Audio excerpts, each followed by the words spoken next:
I'm here with Gary McKinnon, and we're here to talk about his possible extradition to the United States for some hacking that he's done, and some investigation he's also done on the part of UFOs and disclosure.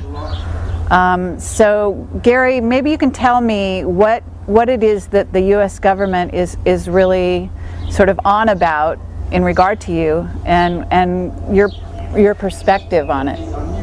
The main thing that concerns me, I've made full and frank admissions all the way down to police interviews that yes, I did obtain unauthorized access to these systems, but they're piling on these ridiculous damage claims, and I've since found out that for it to be worth a year in prison in America for an extradition case, it has to be worth at least $5,000 damage because it comes under cybercrime. So, as if by magic, lo and behold, every machine I was on, I'm accused of causing exactly $5,000 worth of damage to. So it's patently untrue. And in my opinion, and the opinion of others more well-informed than me, the pressure they're bringing to bear has more to do with where I've been and what I may have seen.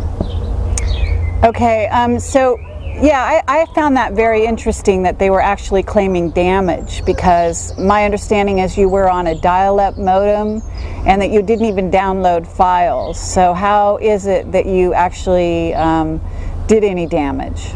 They've got no explanation. I mean, they just claim it.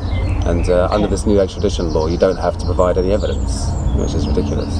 And also, it hasn't been signed on your side of the water. Congress, Senate hasn't ratified it, so at the moment it's a treaty with only one signature. Okay, and you had one hearing, and when was that exactly?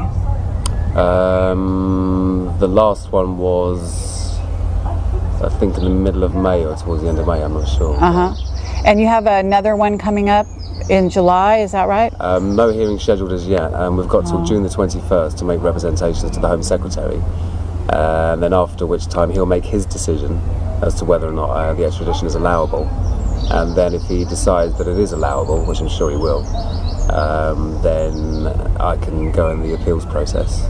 Okay, and so once you're in the appeals process, you're still safe over here, so to speak, in terms of they actually can't do anything to you yet. Is that right? That's correct, yeah. I mean, I've been on bail now, £5,000 security for months and months, and since before that, well, for 4 years since the arrest.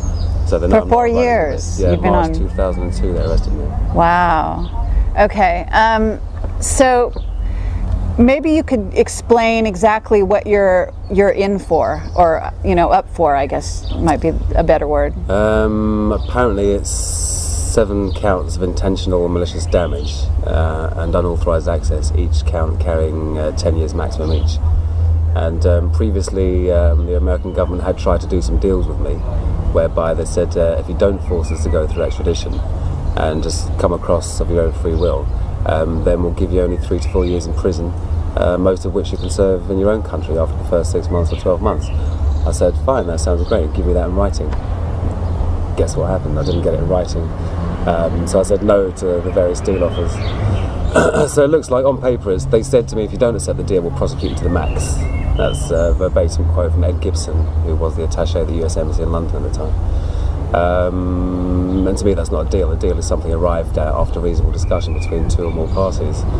Absolutely. Not saying, here it is, if you don't take it, we'll prosecute you to the max. So yeah, I think they do want to try and push for the full 60, 70 years in prison, which is ridiculous considering they had blank passwords and there was no passwords.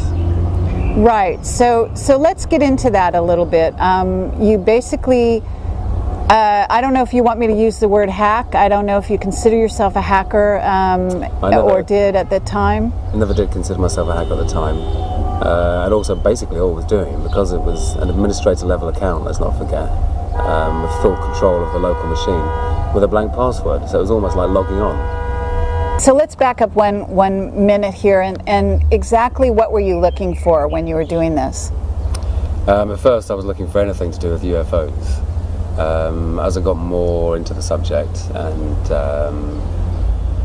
listened to more serious talk and discussion about the subject, and was introduced to the Disclosure Project, and realised that there were 400 witness testimonials from people that had worked from everything in civilian air traffic control, up to military radar operators, right up to men and women in charge of whether or not to launch nuclear missiles.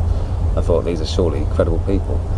And the whole suppressed technology thing of it, which kind of grabbed my humanitarian side. I thought, crikey, we're having wars over oil, we're burning fossil fuels, polluting the environment.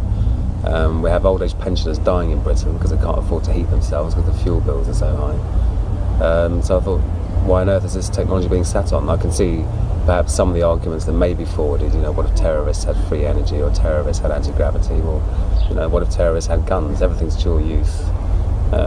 Sure. Yeah, if you protect it, make it tamper-proof, anything, but just get it out to the public, because surely everyone should have it. Okay, so, but as far as the hacker community, you said, I believe, in some of the things I read, that you came across a lot of other sort of interested parties that were investigating the same places you were, and were aware that they were blank passwords and were able to get into via the administrative sites. Is that right? Yeah. I mean, I would have been surprised if there wasn't anyone else, because it wasn't even really a hack to get into. It was just large-scale phishing for blank passwords. And some of these places, were pretty special places. There weren't places that you would think wouldn't have firewalls or blank passwords. And this was what year that you were involved in this? 2000, 2001. Mm-hmm. So it's not that long ago, so computer systems should have been, especially for government and military and NASA, you would think they would be covered. Absolutely. For things like that. In fact, I think they're supposed to be federal guidelines, Mm-hmm. So in a way you did them a favor. Isn't that true? Yeah, you could look at it like that, because I'm sure, the other connections that were there, Turkey, Holland, Germany, all across the world, you see the IP address list of who's connected to the machine, then you can look it up and find out which countries they're in, and even which businesses own the IPs. And I don't know whether that was foreign governments, it could have been Al-Qaeda, or it could have been someone else just like me, just snooping around, who knows. That's a very interesting point. So you've got these administrators basically that got found out because of what you did. Wouldn't you? Is that what we can assume? No, it's good to clarify that it's the administrator account. A lot of the time on a corporate network or a large organisation like the Army or the NASA isn't actually used. There isn't an administrator, but it's a built-in account, so you can't delete it. You can rename it. But that's for, say, if someone wanted to do something system-wide across the whole network, they would use that account to log in remotely, because that gives you full control over the machine. But it doesn't actually refer to a particular person. Oh, so no particular worker involved in that maintains the site or anything? That's correct, yeah. Although obviously they must have IT staff that look after things. Right, and didn't you encounter one such person, or was he an IT guy that on the other end? Yeah, he was a network engineer. Because I had graphical remote control of the machines, it was literally like sitting on the chair opposite the screen, opposite the monitor. I think I must have got the time zone wrong when he was working late hours or whatever, but he obviously saw the mouse moving across the screen. And next thing I know, WordPad flashes up and someone types, "Who are you?" And I panicked, didn't want to get caught. Thought very quickly on my feet and turned around my own investigations into an explanation to answer him. And I said, "I'm from Nippernet Security, which is the non-classified internet protocol and router network. And I've discovered some unauthorized scanning coming from this machine. And I'm here to investigate it." And he immediately, it was a good ploy of mine, human nature, tried to impress me with his knowledge and showed me this, did a virus scan, and pretty much showed me that the machine was clean. Wow. And then moved along. And he was never the wiser, or because I know that this was linked Maybe somehow to, well, right, but my understanding was it was linked somehow to you actually getting caught, what, a month later, or I don't know how much longer? I can't actually remember when that incident took place. I was doing this every night, all night, practically for 2 years. Not really looking after myself very much. So dates and things are a bit mangled. So this was a real passion of yours, in other words? Oh yeah. And would you say, was the passion for information related to UFO and hidden technology? Was that kind of your passion, or what would you say is your passion in that regard? I passionately believe that we should all have this technology.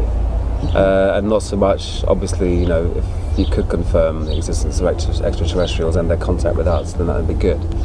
But to me, it was more important to have this free energy system. Okay. So what did you find out? About free energy and anti-gravity, unfortunately, nothing at all. But the UFO thing, as far as I'm concerned, it may sound circumstantial to some, but as far as I'm concerned, it's proven. As part of the disclosure project, there was Donna Hare, a NASA photographic scientist who had up to secret clearance, was in Building 8 of Johnson Space Center, she says in her testimony, and that one of her colleagues was doing some photographic work, invited her over to look at it, and she saw high-res satellite imagery, maybe half a K above treetops. I think it was like a white disc, and she at first thought, oh, it's a blob in the emulsion, you know, some kind of fault with the photographic process. And he said, well, look, you know, blobs in the emulsion don't have perfectly formed shadows going in the same direction as the trees, etc., etc. All the detail was there. And she basically was saying that they had this whole place in Building 8 for airbrushing out UFOs on a regular basis, because they then, you know, sell on their imagery to universities and the like. And having been all over other NASA installations already, I assumed the blank password scanning method would work the same in Johnson Space Center, and it did. Once I was in there, I used various network commands to strip out the machines that were in Building 8, and got onto those. And the very first one I was on literally had what she said. I can't remember if it was filtered and raw, processed and unprocessed, but it was definitely folders whereby there was a transformation in the data taking place between one and the other. These folders were full of images in a proprietary NASA format, or in a format I'd never seen before, no JPEGs or GIFs. Huh. They're also 200 to 300 megabytes in size, and being on a 56k dial-up modem, there's no way I was going to download it. It's like 5 minutes per megabyte. So what I did, the remote control program that gives you graphical control of the machine, turned the resolution right down, turned it down to I think 4-bit color. And then on the desktop of the NAS machine, navigated to the folder, double-clicked on the first image. The application launches, the image comes up on the screen, but it's still very, very slow. And what I saw, I was hoping to see exactly what she was describing, you know, sources and very definite imagery. And what instead I saw was, I assume was the Earth. This was in sort of shades of grey, but you had the Earth's hemisphere, I think about 2/3 of the screen. And then halfway between the top of the hemisphere and the bottom of the picture, there was a classic sort of cigar-shaped object, but with, you know, the sort of golf ball domes, geodetic domes, above, below, and this side, and I assume the other side as well, so the left and the right as well, and with very slightly flattened cigar ends. No seams, no rivets, no sort of telemetry or antennae or anything like that, and it just had a feeling of not being man-made. There was none of the sort of signs of manufacturing. So in essence, it was a craft, is what you're saying? Yeah, yeah. And when I first saw the top half of it, I thought, oh, well, it's, you know, a boring satellite picture or something. But as more of the thing was revealed, it was obvious it wasn't like any satellite I'd ever seen. Wow. And I've been space mad since I was about 14, so I've seen lots of pictures of satellites. Okay, so you knew what you were looking at to some degree. So basically, did you feel, I guess during those 2 years that you were doing this investigation, threatened by what you were doing? Were you, in other words, I mean, technically you got caught out by one guy, right? Was that the only time? No, I mean, that guy, that network engineer sort of saw me but didn't realise that I shouldn't have been there. The chap that actually caught me was in NASA when this photograph was about 3/4 of the way down on the screen, and you see the mouse move, he right clicks the local area network connection icon, chooses disconnect, bash, that's me. And that's why it was such a strange moment. It was triumphant in a way. I thought, I've completely